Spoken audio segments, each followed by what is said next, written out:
देखिए, सबसे पहले तो मैं आप सभी चैनल को जोहार करना चाहूँगा। ये लड़ाई सिर्फ निशा भगत की नहीं है, मैं आपको बताना चाहूँगा 2022 में भी हम लोगों ने आंदोलन किया था। ये कुर्मी लोग के खिलाफ हम लोगों ने आंदोलन किया था 2022 में। उस समय निशा दी कहाँ थी? मैं उन निशा भगत के जो लोग भक्त अभी बने फिर रहे, मैं वो लोग सवाल करना चाहूँगा, उस समय निशा भगत कहाँ थी जब 2022 में हम लोग आंदोलन किए थे?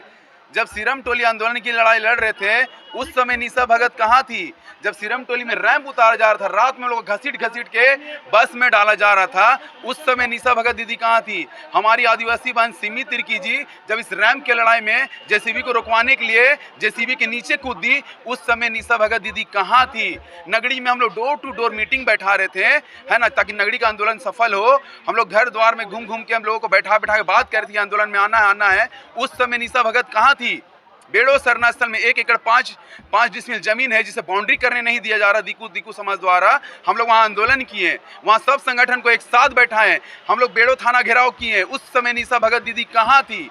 हाँ बताइए, हम लोग रैम के आंदोलन के दौरान हम लोग एक व्यक्ति के ऊपर 24 धारा लगाया गया, केस हुआ, उस समय निशा भगत दीदी कहाँ थी? बहु बाजार में हमने बंदी करवाई, पूरे रांची में बंदी हुआ, नहीं केस आकाश तिर्की, रविंदर भगत और सनी हेम्ब्रोम के ऊपर हुआ, उस समय निशा भगत दीदी कहाँ थी? हाँ, भाषा आंदोलन की लड़ाई लड़े हम लोग, नियोजन नीति की लड़ाई लड़े हम लोग, स्थानीय नीति की लड़ाई लड़े हम लोग, है ना। और जो हमारा 8वीं स्कॉलरशिप में अन्य कॉलम को हटा दिया गया है, उस समय जैक काउंसलिंग का घेराव किया हम लोग, उस समय निशा भगत दीदी कहाँ थी?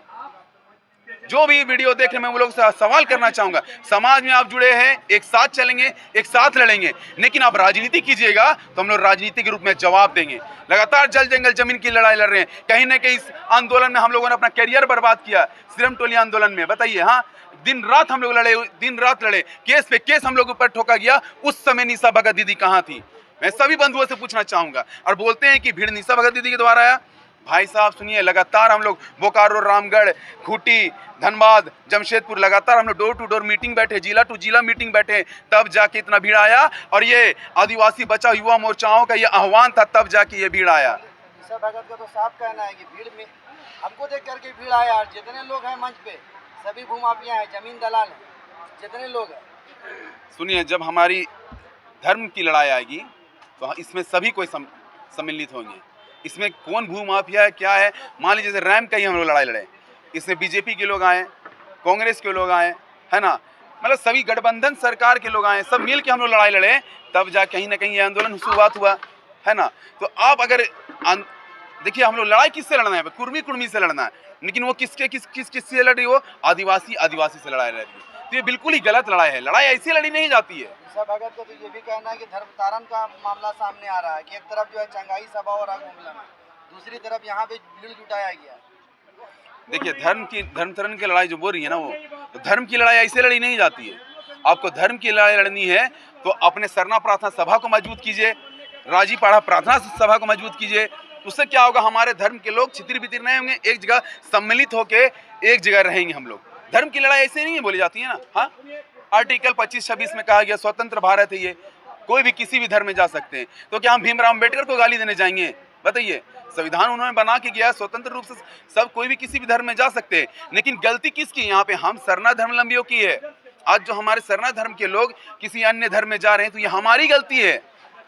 ये हम लोग को अपने आप में सोचना, हमारे लोगों को डोर टू डोर मीटिंग बैठना है, सरना प्रार्थना सभा में को जागरूक करवाना है ना, हमारे धर्म में जो प्रार्थना होता है उसको जागरूक कराना, हर विषय को। आप लोग एक मंच में आइएगा? बिल्कुल आएंगे, बिल्कुल आएंगे। देखिए, यहाँ पे हम लोग को एक साथ होके ही लड़ना है, तभी हम लड़ाई जीत पाएंगे। ये अलग अलग लड़ाई से कुछ हासिल होने वाला नहीं है। तो इस पे राजनीति हो रहा है ना। अब बताइए, माला पहन के कौन मंच में आता है? बताइए।